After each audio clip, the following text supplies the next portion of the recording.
Hello friends, मैं हूँ आपकी नैरेटर और दोस्त संध्या। आज मैं आपके लिए स्मार्टफोन का सेकंड पार्ट लेकर आई हूँ। तो चलिए, जितने भी बचे हैं सवाल, मिलता है उनका जवाब या रह जाती है कहानी अधूरी। रागिनी ने मुझसे ये सब पूछा तो मेरी आंखों में आंसू आ गए। मैंने उसे सिलसिलेवार सब कुछ बताया। उसने मुझसे कहा कि हो सकता है कि ये सब मेरा वहम हो, क्योंकि अक्सर ग्रेवयार्ड जैसी जगहों पर जाने से हमारे दिमाग में उन जगहों का बहुत ही ज़्यादा गहरा असर हो जाता है।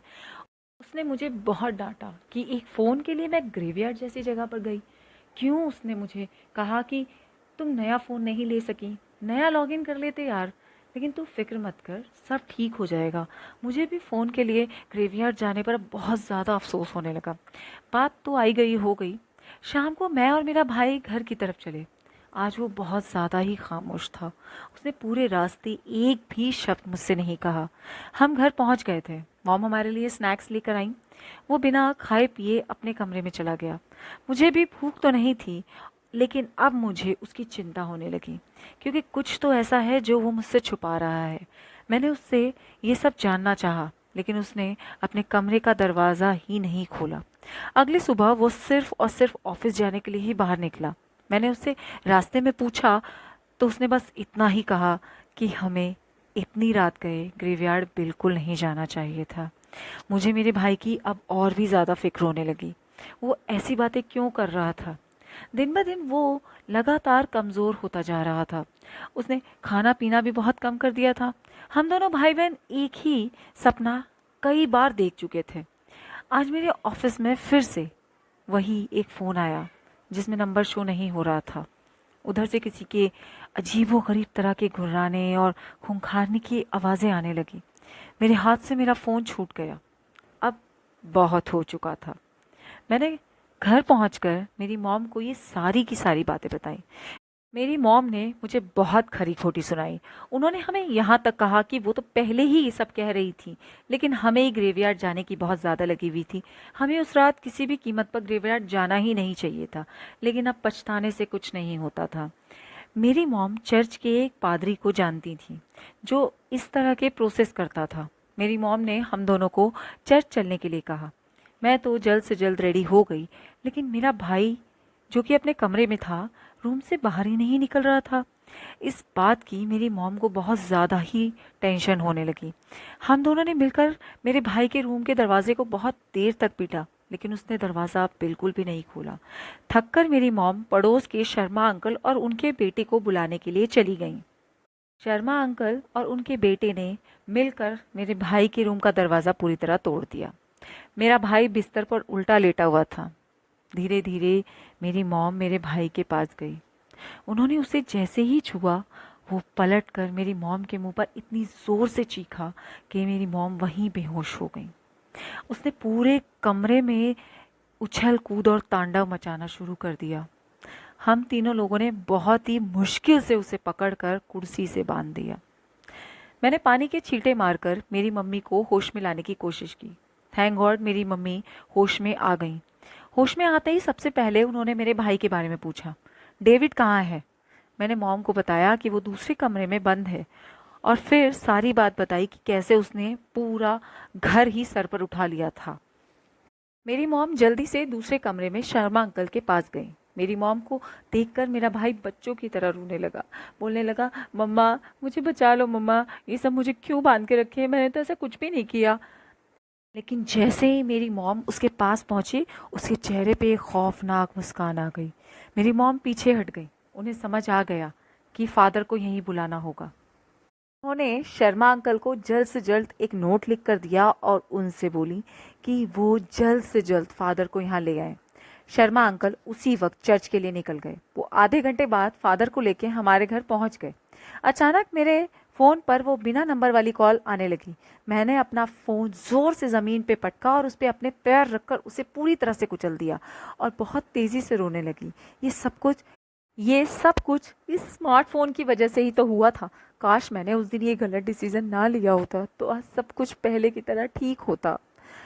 फादर मेरे भाई पर एक्सॉर्सिज्म कर रहे थे।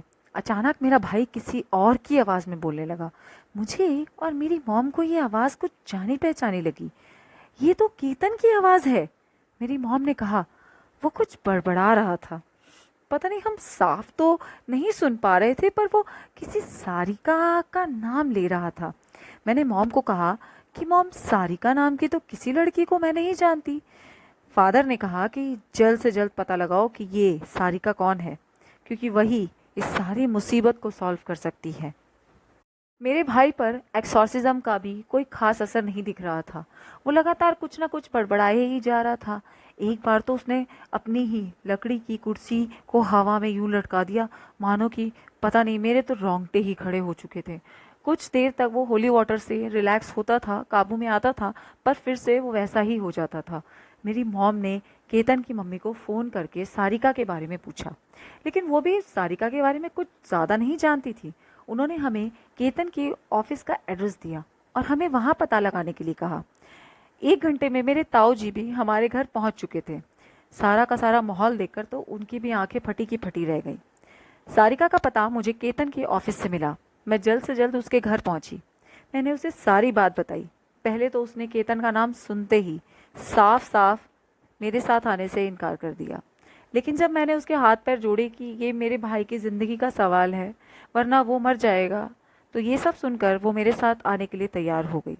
मैं उसे घर ले आई और केतन के सामने खड़ा कर दिया। पहले तो केतन की आत्मा ने उसे जी भर के देखा और फिर वो फूट फूट कर रोने लगी। अब केतन ने सारिका से अपने किए की माफ़ी मांगी और सारी कहानी सबके सामने रखी। केतन और सारिका एक ही ऑफिस में थे। पिछले से 6 सालों से वो बहुत अच्छे दोस्त थे। पिछले 1 साल से सारिका केतन से किसी बड़े कमिटमेंट की उम्मीद कर रही थी। लगातार वो केतन को कह रही थी कि अब उसके पास ज़्यादा वक्त नहीं है, घर वाले उसके लिए लड़का ढूंढ रहे हैं। अगर केतन इस रिलेशनशिप को लेकर थोड़ा भी सीरियस है तो प्लीज़ वो उसके घर वालों से बात करे। इस पर केतन ने साफ कर दिया था कि वो एक हिंदू लड़की है और केतन क्रिश्चियन कम्युनिटी से आता है। उनकी शादी कभी नहीं हो सकती। इस पर सारिका ने केतन से ब्रेकअप कर लिया था और अपना ट्रांसफ़र भी दूसरी जगह करवा लिया। इस बात को केतन बिल्कुल भी हजम नहीं कर पा रहा था। सारिका की मम्मी ने एक लड़का जो एनआरआई था, जिसका 1 महीने बाद अमेरिका जाना तय था, जो उनके दूर के रिश्तेदार का बेटा भी था, उससे सारिका की शादी तय कर दी थी। शादी 2 हफ्ते बाद होनी थी। शादी की रात केतन को इतना बड़ा झटका लगा कि जिससे वो 6 साल से रिलेशनशिप में था, वो किसी और के साथ शादी कर रही है। उसने इस गम में इतनी ज़्यादा शराब पी ली थी, जिसकी वजह से उसने अपनी गाड़ी पर से पूरा नियंत्रण खो दिया था और ट्रक में जाकर एक्सीडेंट ठोक दिया और इस दुनिया से विदा हो गया। वो सिर्फ़ और सिर्फ सारिका से माफ़ी मांगने के लिए ही वापस आया था। उसके आखिरी शब्द आज भी मेरे कानों में गूंजते हैं। उसने कहा था, काश मैंने अपने दिल की सुनी होती, ना कि ज़माने की, तो हो सकता है आज मैं ज़िंदा होता। थैंक यू फ्रेंड्स, मुझे सुनने के लिए। आज आपकी इस कहानी का अंत होता है। आप मुझे ये ज़रूर बताएं कि आपको कहानी कैसी लगी। अगर आपको मेरा ये एफ़र्ट पसंद आए तो प्लीज़ मेरे चैनल को लाइक, शेयर और कमेंट से भर दें। सब्सक्राइब भी ज़रूर करें।